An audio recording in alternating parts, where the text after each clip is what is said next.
નમસ્કાર વિદ્યાર્થી મિત્રો, છેલ્લે આપણે રાઉલ્ટના નિયમની ચર્ચા છે એ કરી, બરોબર છે। બે પ્રકારના રાઉલ્ટના નિયમ છે આપણે લીધા। આમ જુઓ તો ત્રણ પ્રકારના હતા। રાઉલ્ટે બાષ્પ દબાણ માટેના પ્રવાહી દ્રાવણ માટેના નિયમો છે એ આપ્યા હતા।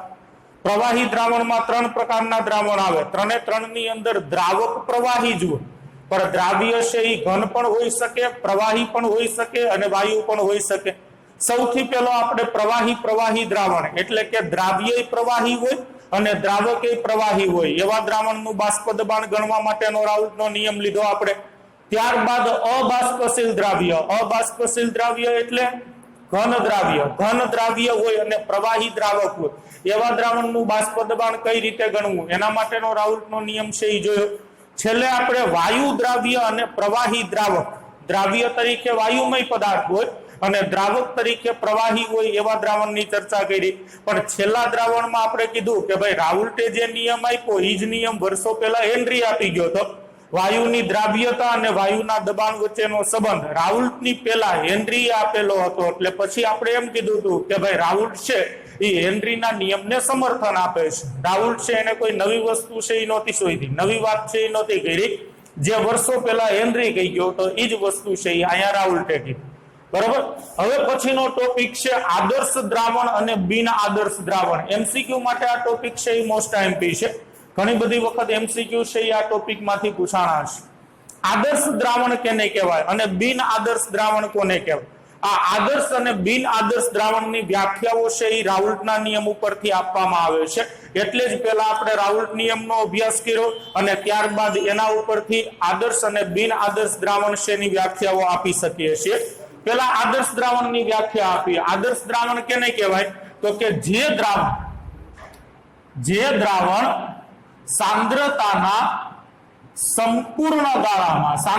સંપૂર્ણ ગાળામાં એનો મતલબ તમે કોઈ પણ સાંદ્રતા રાખો, ઓછામાં ઓછી સાંદ્રતા રાખીને મંદ દ્રાવણ બનાવો કે વધુમાં વધુ સાંદ્રતા રાખીને સાંદ્ર દ્રાવણ બનાવો, કોઈ પણ સાંદ્રતા રાખો, સાંદ્રતાના સંપૂર્ણ ગાળામાં એટલે તમારે કોઈ પણ સાંદ્રતા રાખવાની છૂટ। જે દ્રાવણ સાંદ્રતાના સંપૂર્ણ ગાળામાં રાઉલ્ટના નિયમનું પાલન કરે, આ રાઉલ્ટના નિયમનું પાલન કરે એનો મતલબ શું? રાઉલ્ટ કેમ કરે રાખી?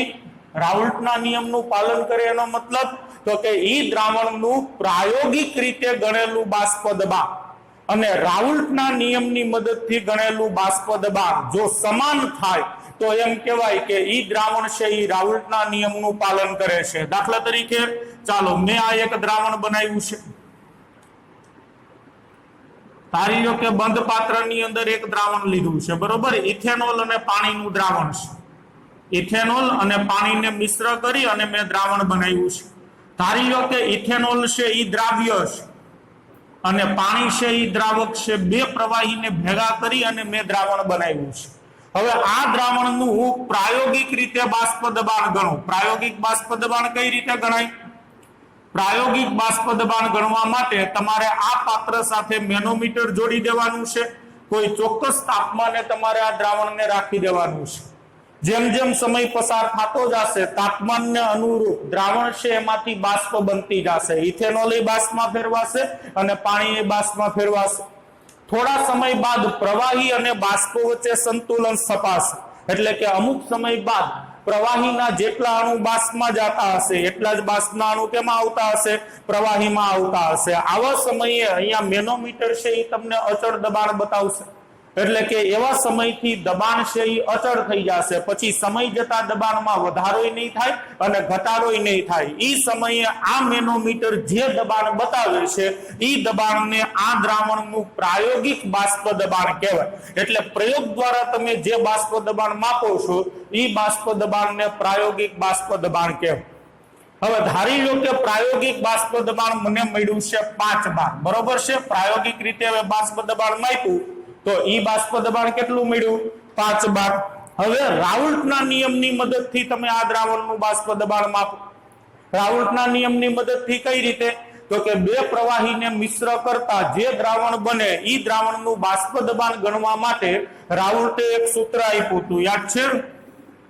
પી કુલ બરાબર P0A plus P0B minus P0A into XB આવું એક સૂત્ર જ્યાં P0A એટલે શુદ્ધ દ્રાવ્ય અથવા શુદ્ધ ઘટક A નું બાષ્પ દબાણ, P0B એટલે શુદ્ધ ઘટક B નું બાષ્પ દબાણ અને XB એટલે ઘટક B ના મોલ અંશ. ધારી લો કે ઇથેનોલ છે ને હું A કહી દઉં અને પાણી છે ને B કહી દઉં તો બેયના શુદ્ધ અવસ્થાના બાષ્પ દબાણ અને અહીંયા પાણીના મોલ અંશ તમે મૂકી દેશો એટલે તમને ગાણિતિક રીતે બાષ્પ દબાણ મળી જશે, તમારે પ્રયોગ કરવાની જરૂર રહેશે નહીં. હવે આ સૂત્રની મદદથી તમને જે બાષ્પ દબાણ મળશે એ બાષ્પ દબાણ રાઉલ્ટના નિયમથી મળેલું છે. એમ કહેવાય રાઉલ્ટના નિયમથી બાષ્પ દબાણ, કારણ કે આ સૂત્ર કોને આપેલું હતું? રાઉલ્ટે આપેલો હતો. બરોબર. હવે ધારી લો કે મેં આ સૂત્રનો ઉપયોગ કરીને આ દ્રાવણનું બાષ્પ દબાણ ગણ્યું અને જો ઈ બાષ્પ દબાણ મને 5 બાર મળે એટલે કે જેટલું પ્રાયોગિક રીતે બાષ્પ દબાણ મળ્યું હતું એટલું જ બાષ્પ દબાણ રાઉલ્ટના સૂત્રથી મળે તો હું કહી શકું કે આ દ્રાવણ છે એ રાઉલ્ટના નિયમનું પાલન કરે છે. પણ જો પ્રાયોગિક બાષ્પ દબાણ અને રાઉલ્ટના નિયમથી ગણેલ બાષ્પ દબાણ જુદા જુદા મળે, આ 5 હોય ને આ 3 હોય અથવા આ 5 હોય ને આ 10 હોય તો હું કહી શકું ભાઈ આ દ્રાવણ છે એ રાઉલ્ટના નિયમનું પાલન કરતું નથી. તો કોઈ પણ દ્રાવણ રાઉલ્ટના નિયમનું પાલન કરે છે એમ ક્યારે કહેવાય? તો કે ઈ દ્રાવણનું પ્રાયોગિક રીતે ગણેલું બાષ્પ દબાણ અને રાઉલ્ટના નિયમથી ગણેલું બાષ્પ દબાણ સમાન થાય તો તમે કહી શકો કે આ દ્રાવણ છે એ રાઉલ્ટના નિયમનું પાલન કરે છે. પાછા એક વખત આદર્શ દ્રાવણની વ્યાખ્યામાં આવી જઈએ. જે દ્રાવણ સાંદ્રતાના સંપૂર્ણ ગાળા એટલે કે તમે કોઈ પણ સાંદ્રતા રાખેલી હોય દરેક સાંદ્રતાએ જો દ્રાવણ રાઉલ્ટના નિયમનું પાલન કરતું હોય એટલે કે કોઈ પણ સાંદ્રતા તમે રાખી હોય એ દ્રાવણનું પ્રાયોગિક બાષ્પ દબાણ અને રાઉલ્ટના નિયમથી મેળવેલ બાષ્પ દબાણ જો સમાન થતા હોય તો તમે કહી શકો કે ઈ દ્રાવણ છે એ આદર્શ દ્રાવણ છે. જે દ્રાવણ સાંદ્રતાના સંપૂર્ણ ગાળામાં રાઉલ્ટના નિયમનું પાલન કરે તે દ્રાવણને આદર્શ દ્રાવણ છે એ કહેવામાં આવે છે. આમ જોવો તો આદર્શ વાયુની જેમ દુનિયામાં એક્ઝેક્ટ આદર્શ દ્રાવણ ક્યાંય અસ્તિત્વ ધરાવતું નથી. એટલે દુનિયામાં તમને એકોય એવું દ્રાવણ ન મળે કે જેનું પ્રાયોગિક બાષ્પ દબાણ અને રાઉલ્ટના નિયમથી ગણેલ બાષ્પ દબાણ એક્ઝેક્ટ સરખાવ. પણ આ થોડો ઘણો માઇનોર એવો ફેરફાર હોય તો આપણે એમ ધારી લઈએ છીએ કે દ્રાવણ છે એ રાઉલ્ટના નિયમનું પાલન કરે છે. એટલે આદર્શ દ્રાવણ છે એ આમ જુઓ તો દુનિયામાં દુર્લભ છે. એક્ઝેક્ટ આદર્શ દ્રાવણ હોય એવા મળતા નથી. પણ આ આપણને 5 મળ્યું હોય ને આ આપણને 4.80 મળે તો આપણે કહી શકીએ કે ભાઈ આદર્શ દ્રાવણ છે. એટલે થોડું ઘણું માઇનોર એવો ડિફરન્સ છે આપણે જાતો કરીએ તો ઘણા બધા એવા દ્રાવણ મળે છે કે જે આદર્શ તરીકે વર્તે છે. બરોબર. તો આ આદર્શ દ્રાવણની આપણે વ્યાખ્યા આપી કે ભાઈ જે દ્રાવણ દરેક સાંદ્રતાએ રાઉલ્ટના નિયમનું પાલન કરે એવા દ્રાવણને આદર્શ દ્રાવણ કહેવામાં આવે છે. આદર્શ દ્રાવણની અન્ય લાક્ષણિકતાઓ છે એટલે માત્ર રાઉલ્ટના નિયમનું પાલન કરે એટલું જ નહીં પણ અમુક અન્ય લાક્ષણિકતાઓ પણ આદર્શ દ્રાવણમાં જોવા મળે છે. કેવી લાક્ષણિકતાઓ જોવા મળે છે? તો કે આદર્શ દ્રાવણ માટે ડેલ્ટા H મિક્સચર એટલે મિશ્રણ = 0 હોય છે. જ્યારે દ્રાવ્ય અને દ્રાવકને ભેગા કરીને તમે દ્રાવણ બનાવો છો ત્યારે એન્થાલ્પીનો ફેરફાર શૂન્ય હોય છે. ડેલ્ટા H મિક્સચર એટલે સોલ્યુશન દ્રાવણ, મિશ્રણ છે એનો એન્થાલ્પી ફેરફાર શૂન્ય હોય છે. હવે આ શું કહેવા માંગે છે? તો કે જ્યારે તમે દ્રાવ્ય અને દ્રાવકને મિશ્ર કરી અને દ્રાવણ બનાવો છો ત્યારે ઉર્જાનું શોષણ નથી થતું અને ઉત્સર્જન નથી થતું. એટલે ઉર્જા શોષાતી પણ નથી અને મુક્ત થતી નથી. એટલે ઉર્જાનો ફેરફાર શું થાય છે? શૂન્ય. એટલે ઉર્જાનું શોષણ ન થાય અને ઉર્જા છૂટી નથી પડતી તો તમે કહી શકો એન્થાલ્પીનો ફેરફાર શૂન્ય છે. હવે એન્થાલ્પીનો ફેરફાર ગણવાનું સૂત્ર યાદ છે? Delta H = HP - HR. P એટલે પ્રોડક્ટ એટલે નિપજ કોણ છે અહીંયા? દ્રાવણ. તો અહીંયા તમારે દ્રાવણની ઉર્જા મૂકવાની છે માઇનસ. R એટલે રિએક્ટન્ટ એટલે પ્રક્રિયક. બે પ્રક્રિયકો છે દ્રાવ્ય અને દ્રાવક. તો અહીંયા તમારે બેયની ઉર્જાનો સરવાળો મૂકવાનો છે. હવે અહીંયા શું થાય છે કે દ્રાવ્ય અને દ્રાવકની ઉર્જાનો જેટલો સરવાળો હોય ને એટલી દ્રાવણની ઉર્જા હોય છે, એટલે આ મૂલ્ય અને આ મૂલ્ય સમાન. હવે સમાન મૂલ્યમાંથી એટલું જ મૂલ્ય તમે બાદ કરી નાખશો એટલે જવાબ શું આવશે? 0. એનો મતલબ કે દ્રાવણની ઉર્જા અને દ્રાવ્ય પ્લસ દ્રાવકની ઉર્જા અહીંયા સમાન હોય છે. જ્યારે દ્રાવ્ય દ્રાવકને મિશ્ર કરી તમે દ્રાવણ બનાવશો ત્યારે ઉર્જાનું શોષણ પણ નહીં થાય અને ઉત્સર્જન નહીં થાય. એટલે આદર્શ દ્રાવણ માટે એન્થાલ્પીનો ફેરફાર શૂન્ય હોય છે. એટલું જ નહીં, આદર્શ દ્રાવણ માટે કદનો ફેરફાર એ શૂન્ય હોય છે. કદનો ફેરફાર શૂન્ય એનો મતલબ તો કે દ્રાવ્ય અને દ્રાવકના કદનો જેટલો સરવાળો થાય દ્રાવણનું કદ એટલું જ હોય છે. ધારી લો કે દ્રાવક છે એ 500 ml છે અને દ્રાવ્ય છે એ 20 ml છે, તો આ બેને મિશ્ર કરતા જે દ્રાવણ બનશે એ દ્રાવણનું કદ એક્ઝેક્ટ 520 ml હશે. એટલે કે દ્રાવણનું કદ દ્રાવ્ય અને દ્રાવકના કદના સરવાળા જેટલું થાય છે. અહીંયા દ્રાવ્ય અને દ્રાવકને ભેગા કરશો તો અહીંયા કદમાં કોઈ પણ પ્રકારનો ફેરફાર તમને જોવા મળશે નહીં. આ બંનેના કદનો જેટલો સરવાળો થતો હશે દ્રાવણનું કદ છે એટલું હશે. બરાબર? પહેલા આદર્શ દ્રાવણની વ્યાખ્યા આપી, ત્યારબાદ એની લાક્ષણિકતાઓ આપણે જોઈએ છે. એમાં પહેલી લાક્ષણિકતા એન્થાલ્પીનો ફેરફાર શૂન્ય હોય છે. બીજી લાક્ષણિકતા કદનો ફેરફાર શૂન્ય હોય છે. હવે ત્રીજી લાક્ષણિકતા જો બહુ અગત્યની છે. ચાલો, આ મેં શુદ્ધ દ્રાવ્ય લીધો છે, બરોબર? હજી દ્રાવણ નથી બનાવ્યું, શુદ્ધ દ્રાવ્ય છે. ધારી લો કે ઈ શુદ્ધ દ્રાવ્ય છે ઈ A છે. ચાલો, પછી આ મેં દ્રાવક લીધો છે એ શુદ્ધ સ્વરૂપમાં છે. ધારી લો કે ઈ B છે અને એમાંથી મેં દ્રાવણ બનાવ્યું છે. ચાલો, ઈ દ્રાવણ છે ઈ દ્રાવ્ય અને દ્રાવકના મિશ્રણથી બન્યું છે, બરોબર? હવે દ્રાવ્ય જ્યારે શુદ્ધ અવસ્થામાં હોય ત્યારે એની અંદર તો માત્ર દ્રાવ્યના જ અણુઓ હોય ને, એટલે આમાં બધાય અણુ કેના હોય? દ્રાવ્યના જ હોય છે. બધાય અણુઓ એ જ હોય છે. તો શુદ્ધ દ્રાવ્યની અંદર આંતર આણવીય આકર્ષણ બળ કયા પ્રકારનું હોય? તો આંતર આણવીય આકર્ષણ, અણુ અણુ વચ્ચે લાગતું આકર્ષણ શુદ્ધ દ્રાવ્યની અંદર માત્ર એ પ્રકારનું જ હોય છે. એટલે બધા એના જ અણુઓ છે. એટલે કોઈ પણ તમે અણુ અણુ વચ્ચેનું આકર્ષણ જોશો તો એ પ્રકારનું જ હશે. એટલે શુદ્ધ દ્રાવ્યમાં આંતર આણવીય આકર્ષણ છે એ પ્રકારનું હશે.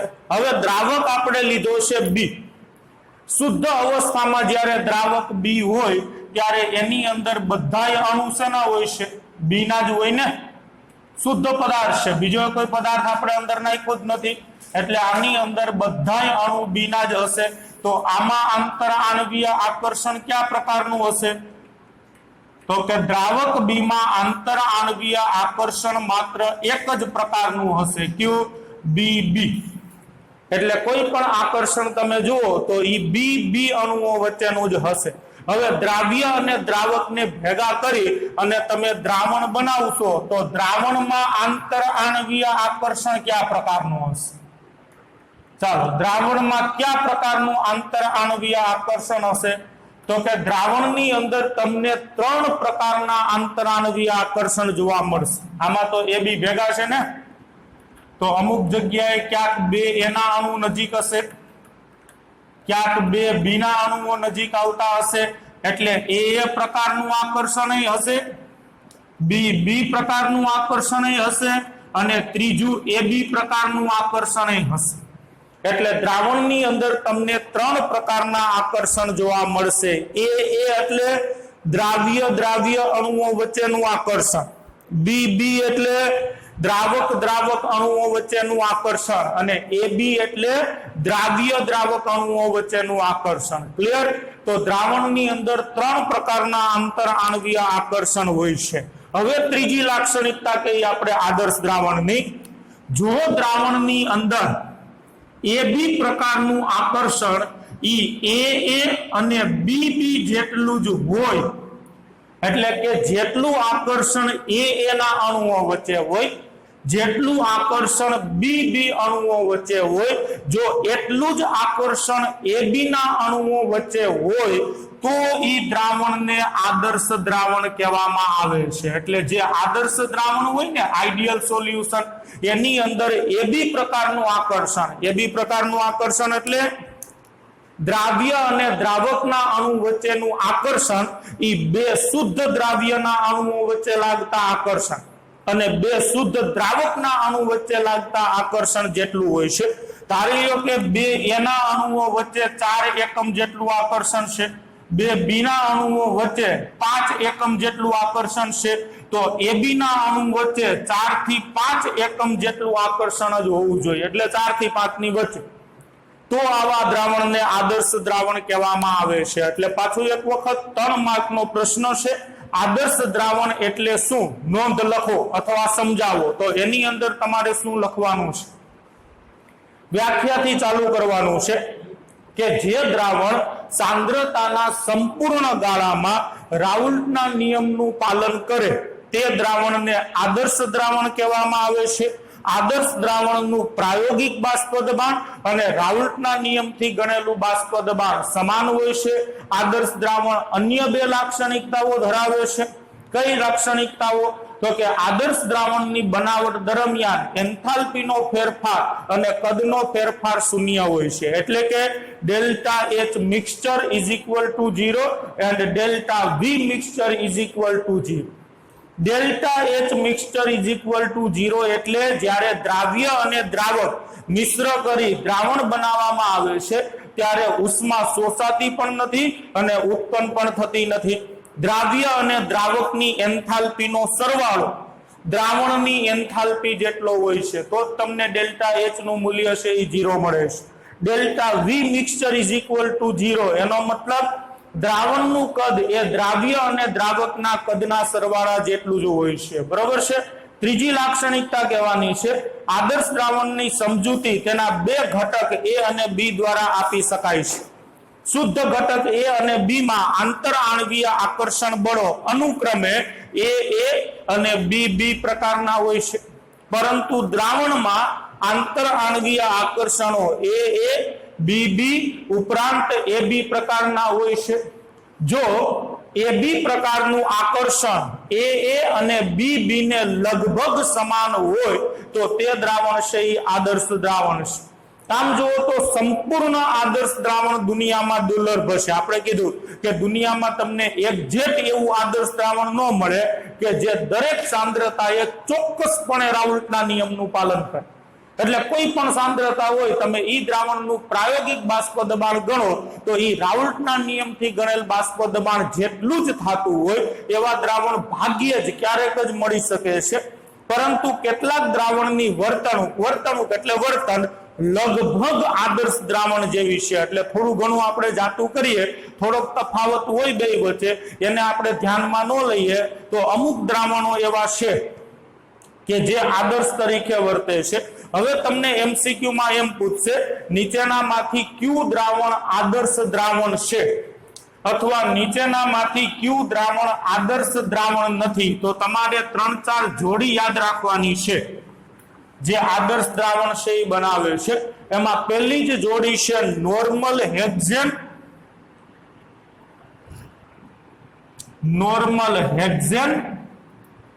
અને નોર્મલ હેપ્ટેન. આ બે પ્રવાહી અવસ્થા ધરાવે છે. હેક્ઝેન પ્રવાહી છે અને હેપ્ટેન પ્રવાહી છે. આ બે ભેગા થઈ અને હંમેશા આદર્શ દ્રાવણ બનાવે છે. તમને નામ આપ્યા હોય તો વાંધો નહીં, ઘણી વખત સૂત્ર આપે છે ઓપ્શનમાં, તો હેક્ઝેન નું સૂત્ર તમને આવડવું જોઈએ. હેક્ઝેન નું સૂત્ર શું થશે? C6H14 આ એનું અણુસૂત્ર છે. અને હેપ્ટેન નું અણુસૂત્ર શું થશે? C7H16. બરાબર. એટલે ઓપ્શનમાં આ આપેલું હોય તો વાંધો નહીં અને આ આપેલું હોય તો વાંધો નહીં. નોર્મલ હેક્ઝેન અને નોર્મલ હેપ્ટેન ભેગા થઈ અને આદર્શ દ્રાવણ છે બનાવે છે. બીજું ઉદાહરણ ક્લોરોઇથેન અને બ્રોમોઇથેન. ક્લોરોઇથેન અને બ્રોમોઇથેન આ બંને મિશ્ર થઈ અને આદર્શ દ્રાવણ બનાવે છે. ક્લોરોઇથેન નું સૂત્ર શું થશે?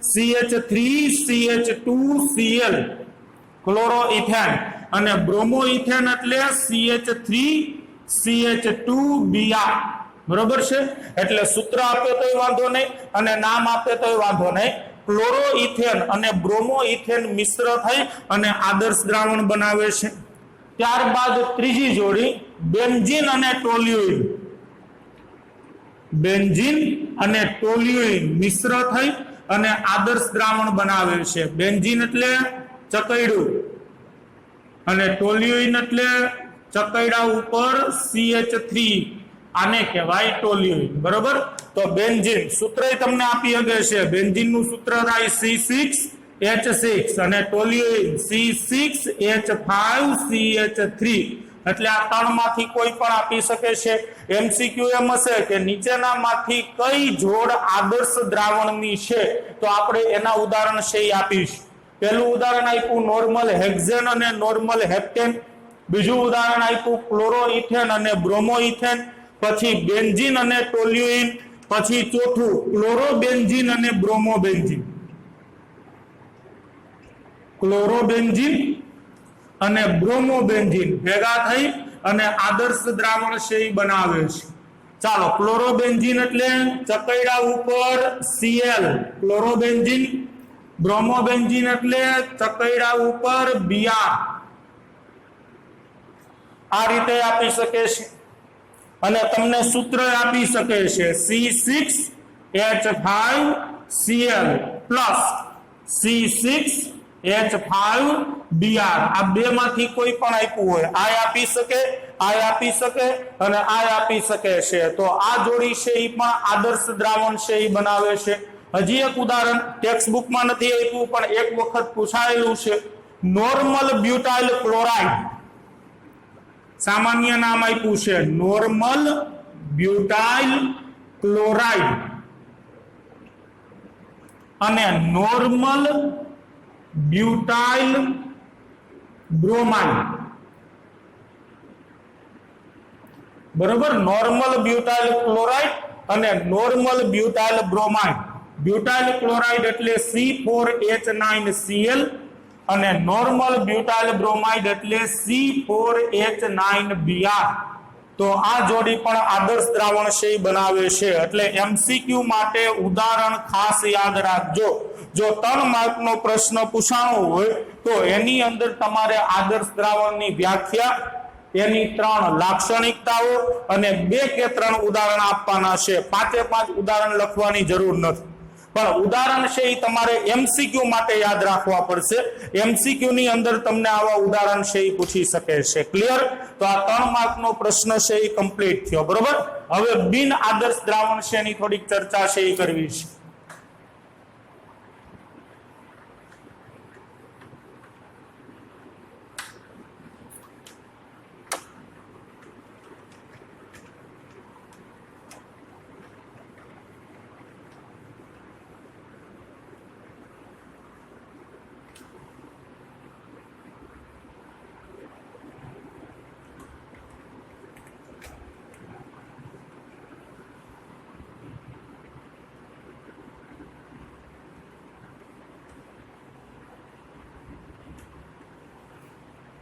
ચાલો હવે પછીનો કન્સેપ્ટ છે નોન આઈડિયલ સોલ્યુશન બિન આદર્શ દ્રાવણ બિન આદર્શ દ્રાવણ નોન આઈડિયલ સોલ્યુશન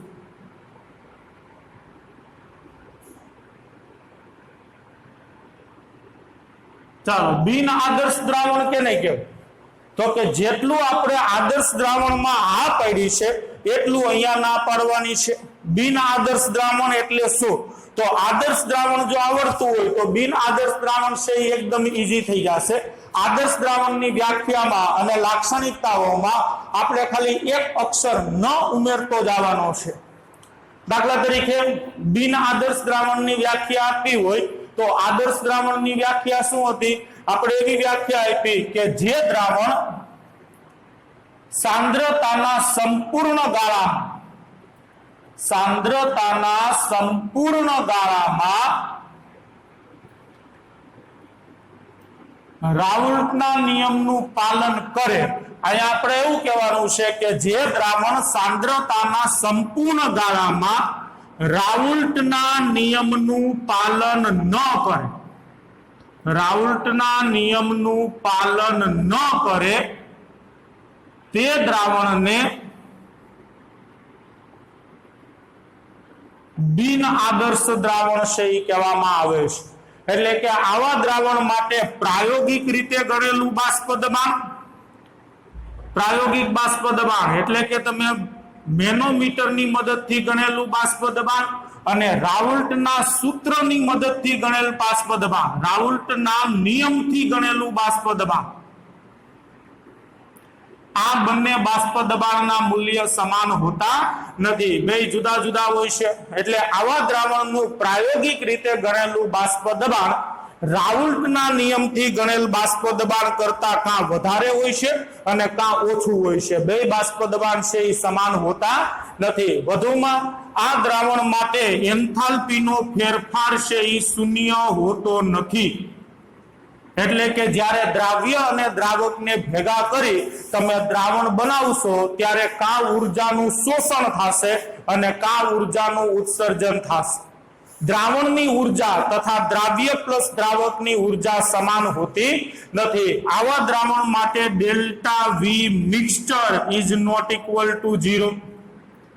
એટલે કે આવા દ્રાવણમાં કદનો ફેરફાર એ શૂન્ય હોતો નથી। દ્રાવણનું કદ છે એ દ્રાવ્ય અને દ્રાવકના કદના સરવાળા જેટલું નથી હોતું, કાં એનાથી થોડુંક વધારે હોય અને કાં એનાથી થોડુંક ઓછું હોય છે। અને ત્રીજી વાત, દ્રાવણમાં એબી પ્રકારનું આકર્ષણ એ અને બી ને સમાન હોતું નથી। એટલે આ જે એબી પ્રકારનું આકર્ષણ છે, પાછું ભૂલી ન જાતા, એબી પ્રકારનું આકર્ષણ એટલે શું?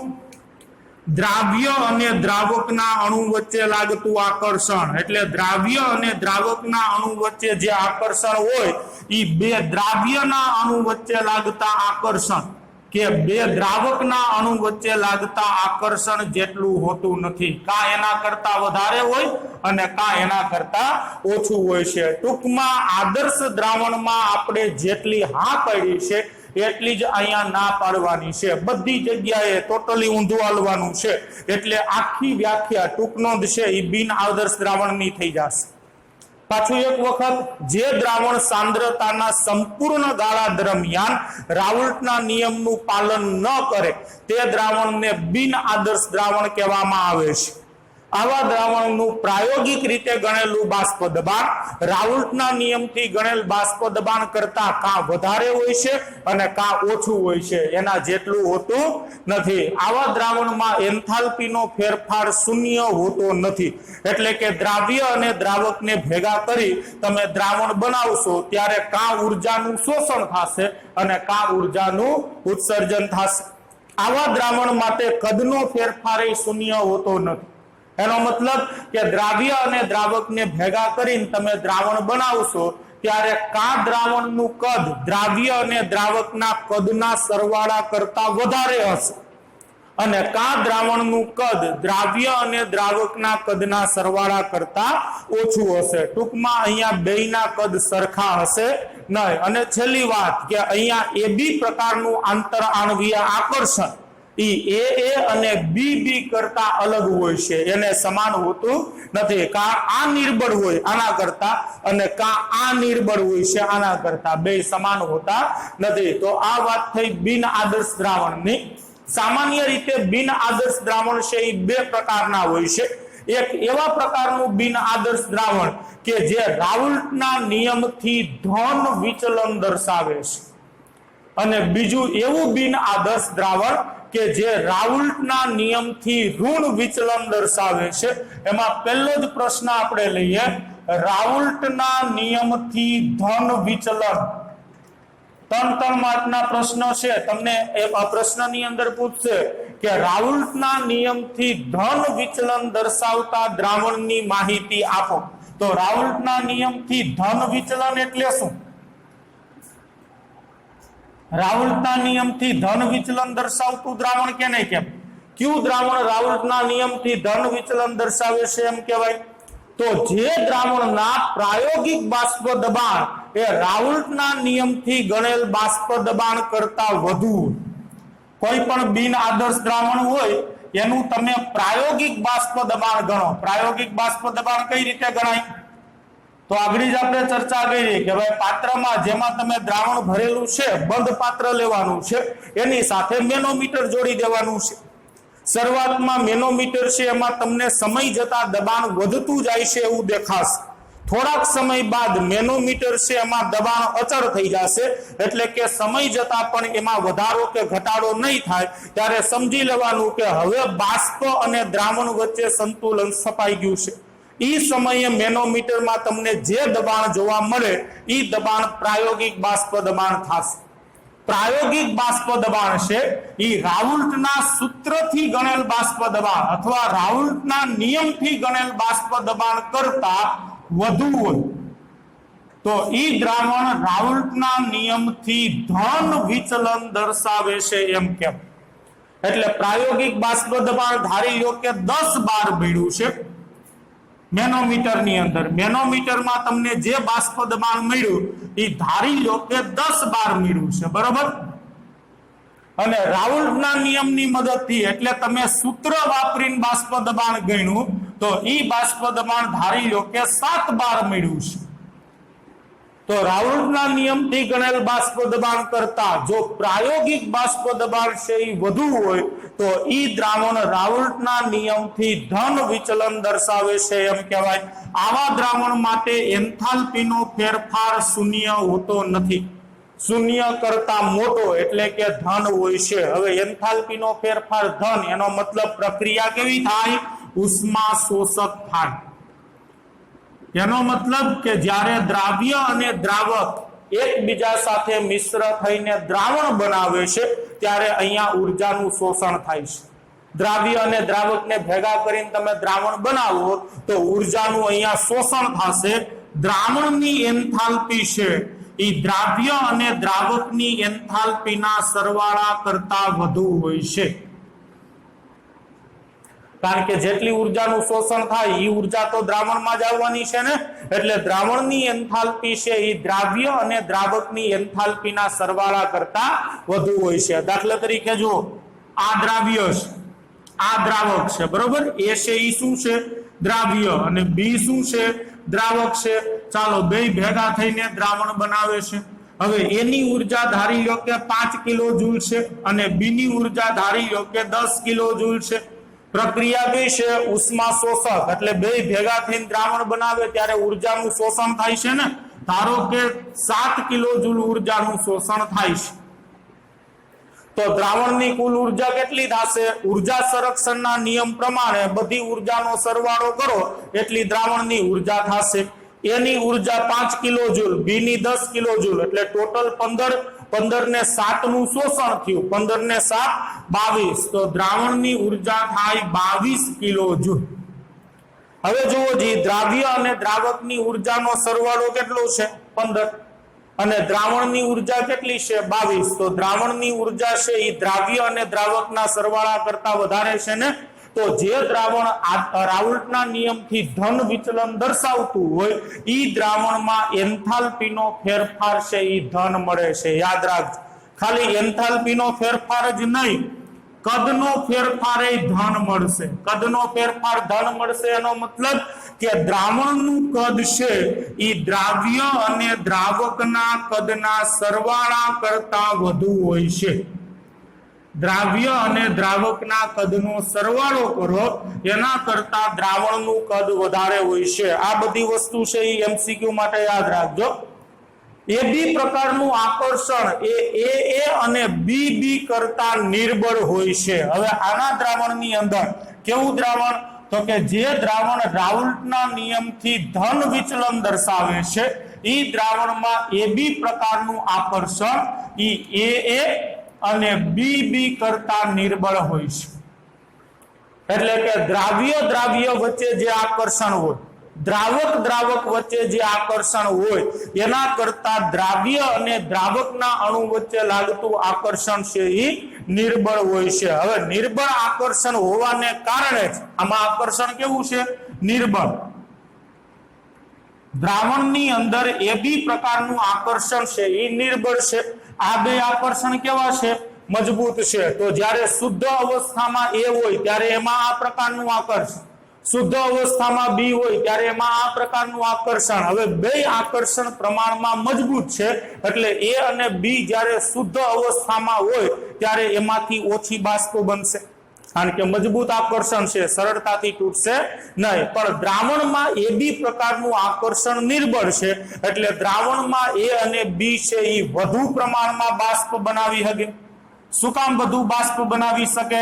કારણ કે નિર્બળ આકર્ષણ હોવાથી સરળતાથી તૂટશે.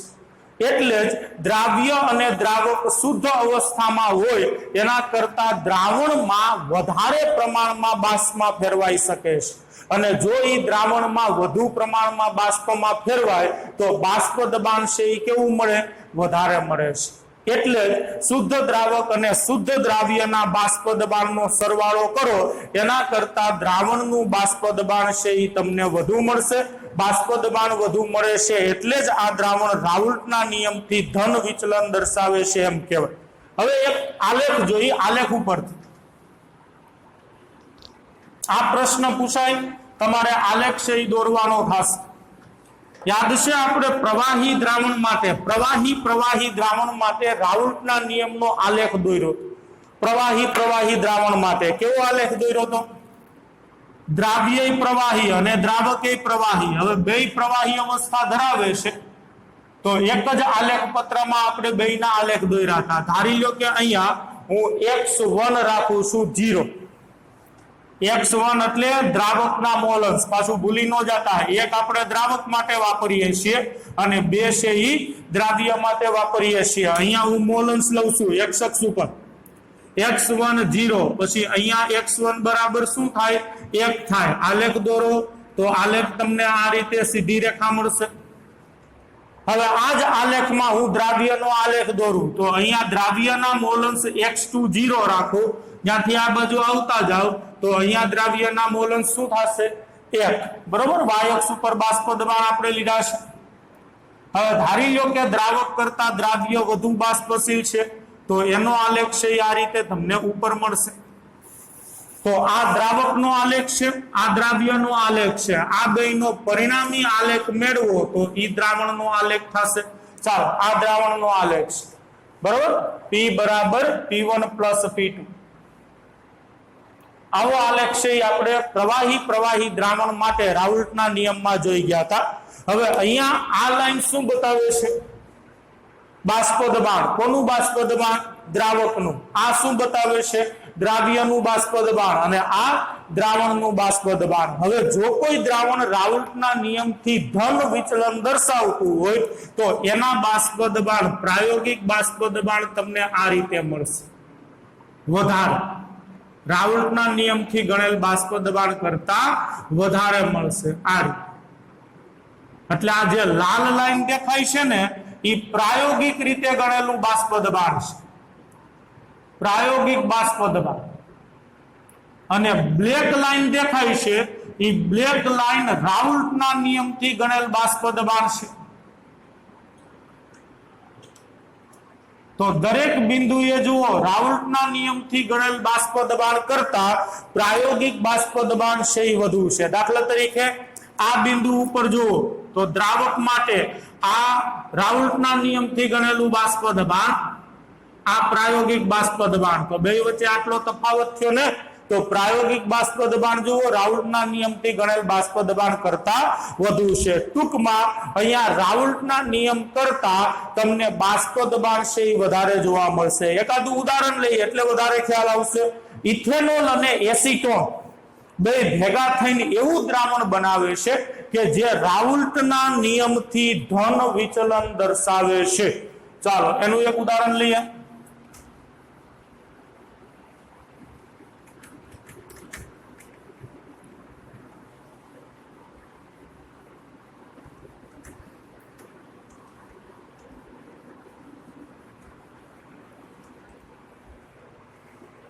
ઇથેનોલ અને એસિટોન, ઇથેનોલ અને એસિટોન આ બે ભેગા થઈને એવું દ્રાવણ બનાવે છે કે જે રાઉલ્ટના નિયમથી ધન વિચલન દર્શાવે છે, એટલે કે બિનઆદર્શ દ્રાવણ છે. હવે ઇથેનોલ એટલે C2H5OH, બરોબર, આને કહેવાય ઇથેનોલ. અને એસીટોન એટલે CH3COCH3, એસીટોન કયો કે પ્રોપેનોન કયો, એક કીટોન છે. હવે ઇથેનોલ અને એસીટોન બે પ્રવાહી અવસ્થા ધરાવે છે. હવે જ્યારે બેને ભેગા કરવામાં આવે છે ત્યારે જે દ્રાવણ બને એ દ્રાવણનું પ્રાયોગિક બાષ્પ દબાણ રાઉલ્ટના નિયમથી ગણેલા બાષ્પ દબાણ કરતા વધુ હોય છે. કઈ રીતે? તો કે જ્યારે ઇથેનોલ શુદ્ધ અવસ્થામાં હોય ત્યારે એમના અણુઓ વચ્ચે કયા પ્રકારનું આકર્ષણ હોય? જો ચાલો, આ ઇથેનોલના અણુઓ છે, બરોબર, C2H5OH, C2H5OH, આ ઇથેનોલના અણુઓ છે. હવે જ્યારે ઇથેનોલ શુદ્ધ અવસ્થામાં હોય, ઇથેનોલ અહીંયા દ્રાવક છે વધુ પ્રમાણમાં, અને એસીટોન છે એ દ્રાવ્ય છે. હવે ઇથેનોલ જ્યારે શુદ્ધ અવસ્થામાં હોય ત્યારે ઇથેનોલના અણુઓ વચ્ચે હાઇડ્રોજન બંધ હોય છે. જો હાઇડ્રોજન બંધ હોય ને, કઈ રીતે હાઇડ્રોજન બંધ હોય? તો કે હાઇડ્રોજન આંશિક ધન વીજભારિત હોય, ઓક્સિજન આંશિક ઋણ વીજભારિત. એટલે ઇથેનોલના અણુઓ એકબીજા સાથે હાઇડ્રોજન બંધથી જોડાયેલ હોય છે. હવે હાઇડ્રોજન બંધ છે એ પ્રમાણમાં મજબૂત આંતરાણવીય આકર્ષણ બળ છે. આપણને ખબર છે, જે 4 વાન ડર વાલ્સ આકર્ષણ બળોનો આપણે અભ્યાસ કરેલો છે 11મા ધોરણની અંદર, એની અંદર હાઇડ્રોજન બંધ છે એ મજબૂતમાં મજબૂત આંતરાણવીય આકર્ષણ છે.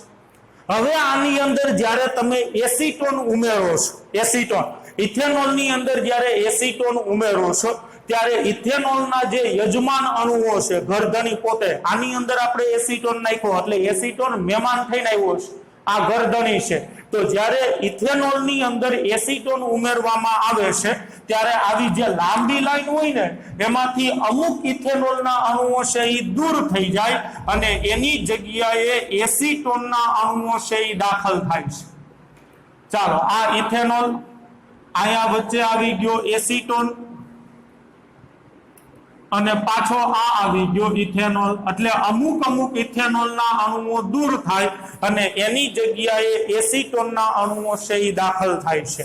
હવે ઇથેનોલ અને એસીટોનના અણુ વચ્ચે જે આકર્ષણ થાય છે એ આકર્ષણ પ્રમાણમાં ઇથેનોલ અણુઓ વચ્ચે રહેલ આકર્ષણ કરતા નિર્બળ હોય છે.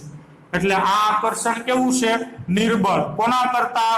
ઇથેનોલના અણુઓ વચ્ચે જે આકર્ષણ હતું એના કરતા ઇથેનોલ એસીટોન વચ્ચેનું આકર્ષણ છે એ પ્રમાણમાં નિર્બળ હોય છે. એટલે જ્યારે શુદ્ધ ઇથેનોલ હતો ત્યારે એના અણુઓને બાષ્પમાં જવું હોય તો એ સરળ નહોતું, કારણ કે બે બાજુ મજબૂત આકર્ષણ હતા. એટલે આ અણુને બાષ્પમાં જવું હોય તો સરળતાથી જઈ શકે નહીં. પણ હવે જુઓ, ઇથેનોલના અણુ સાથેનું આકર્ષણ કેવું છે? નિર્બળ છે. આ બાજુનું આકર્ષણ આના કરતા નિર્બળ હોય છે. એટલે હવે ઇથેનોલના અણુઓ છે એ સરળતાથી બાષ્પમાં જઈ શકે છે. એટલે આના કરતા અહીંયા બાષ્પ વધુ બનશે ને, અને બાષ્પ વધુ બને તો બાષ્પ દબાણ પણ વધુ મળે. એટલે આ રીતે શુદ્ધ ઇથેનોલમાં જેટલું બાષ્પ દબાણ બનતું હતું એના કરતા દ્રાવણમાં બાષ્પ દબાણ છે એ વધુ મળશે.